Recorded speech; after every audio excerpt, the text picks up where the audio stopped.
So now for updates on sports stories across the globe, Aaron Akerejola and Ebi Yomon join us. Good morning to you both and good to see you on the morning show. Yes, bonjour, madame. Bonjour to everyone in the studio. Bonjour. Not a great morning, although we are off to a flying start. We'll talk about that in a moment. But let's start it off with the 200 meters that caused quite a lot of controversy. Of course, Gabriel Thomas clinched gold yesterday in the 200 meters, but it left a sour taste in the mouth of everyone that watched and in the mouth of Nigerians as Ofili came in 6th in that particular race. But this was her reaction after the race.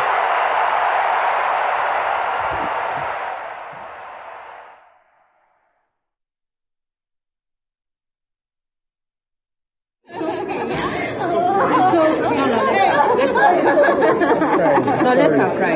I'm tired. I'm so tired. I know, right? And that was her reaction there. I am tired was what she said. Ebi, it literally almost brought me to tears. She was at the mixed zone after the race and she broke down into the arms of a Ghanaian journalist saying, I am tired. What makes this very, very heart-wrenching is the fact that this lady had given so much. Well, to put it into perspective, to try to dimension it this morning, is the fact that Annette Echikunwoke, for Team USA, became the very first woman to win an Olympic medal for Team USA. For those that do not know, Annette was in Team Nigeria among those athletes that were banned by the IAU in 2020 Tokyo Olympics for failing to do the out of competition testing, and she was disqualified alongside Ofili. She abandoned Nigeria, went back to the USA because going into the Tokyo Olympics, she was sponsored by her company in the US to represent Nigeria. And she abandoned that, went back to the USA, picked up the US flag, and yesterday, anticlimax, she won a silver, yes, in the hammer throw. The first to actually do that for Team USA in their history. And if you put them side by side, Annette on one side celebrating to the high heavens.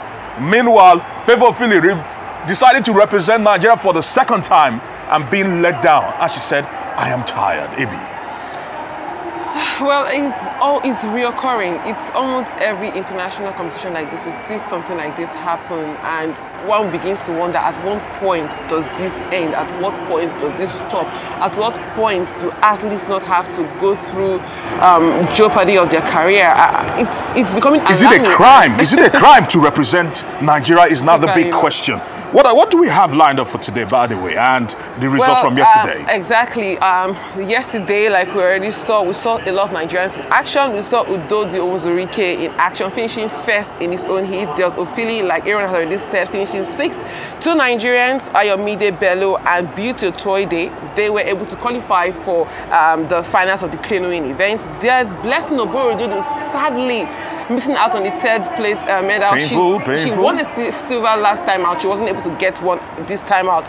Now 3 Nigerian long jumpers, Ese Brume, Ruth Usoro, and Christina Chonogo became the first 3 women, that's triple qualification for Nigeria and the long jump. And we'll see them compete on Thursday. There's also Ella Onojuwero finishing first in the 400-meter repechage round.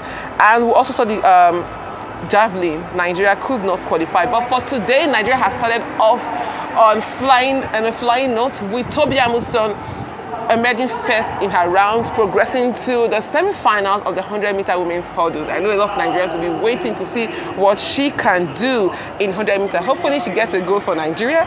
We'll see other Nigerians compete today. There is also Samuel Ogazi in the final of the 400-meter, the first Nigerian man to do that in 36 years. He's just 18 years.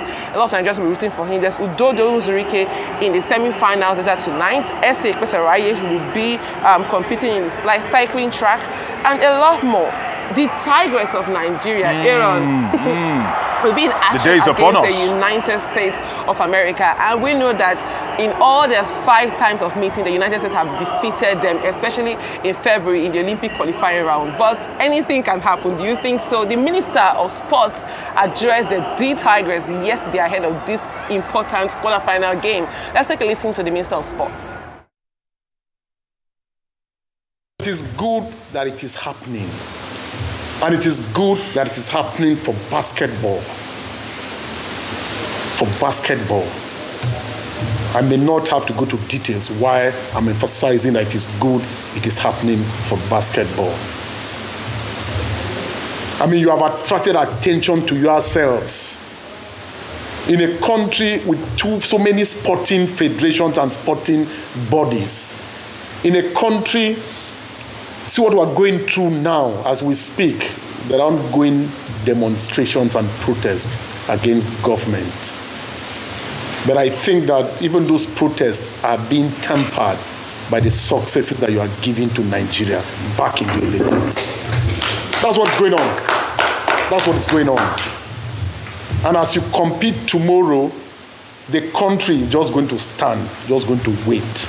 Watch and see that tomorrow's protest or whatever won't even be as much, because tomorrow is match day. Because tomorrow you all are going to take the center stage, competing for our country, competing for Nigeria.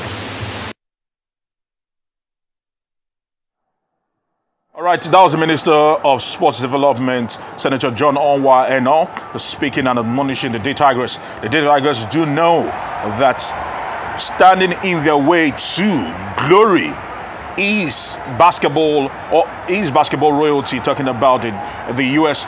women's basketball team. If they can do that, they can write their names into, or their names will be written into the pantheons of greats that have done a lot of giant killing, especially at the Paris 2024 games. Over to you guys. We are rooting for that team.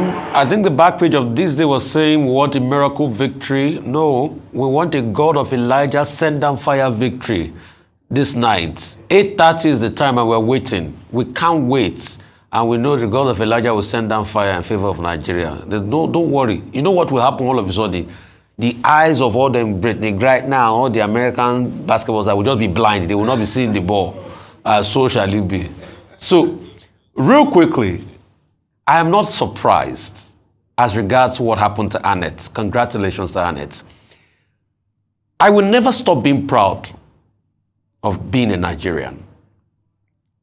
But the truth is, when we say Nigeria happens, let me tell you what it means. Greedy failed politicians, greedy civil servants, people that their minds are so myopic and they think they have a score to settle rather than anything. We all know that the reason why Favor Ofili's name was not there was because that lady stood her right. That's part of the things. We all know what happens when you fight for yourself in this country because of the greed of some officials. And this is not the first. You remember Gloria Alozie, how she had to switch to Spain after winning silver. Since Gloria Alozie won silver, except save for, what's her name, Tobi Amushon, we've never had it good in hurdles. It took over 20 years. You remember Francis Obikwelu won silver in Athens 04. About 20 years now, we've not been able to find a proper representative for Francis Obikwelu. He left Nigeria to have to go represent Portugal. So when we say Nigeria happens, it's the bad vices amongst us. And I think we must take this up if we want to truly build a country. All right. Well, congratulations to it's Annette, is her name, Annette. And unpopular view here, to be honest, I feel that I don't know if she would have been able to win that medal if she had remained in Nigeria. Quite sad to say. You know why I'm saying that? Because in other countries, there's a lot of investment and support for the athletes, which Nigerian athletes don't enjoy.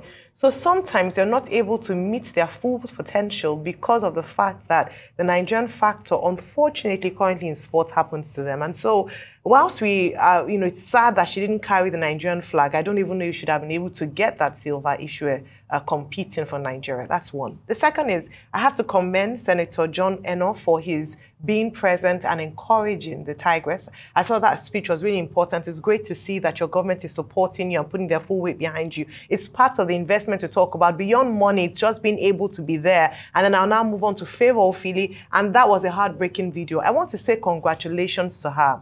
Thank you for putting Nigeria in the finals. Thank you for being the fastest African, at least at this competition, for the 200 meters. And again, to Blessing Oborududu, congratulations. Against all odds, you both went to the Olympics and you shone. You didn't get the medals, but you shone. So congratulations to you both. Hope is not lost for Team Nigeria. Team Nigeria, today we have 3 of the ladies who have qualified for the long jump final. Ese Brume, Ruth Usoro, and Pristina Ochonogo. So there's some hope in that direction when they get into the long jump finals.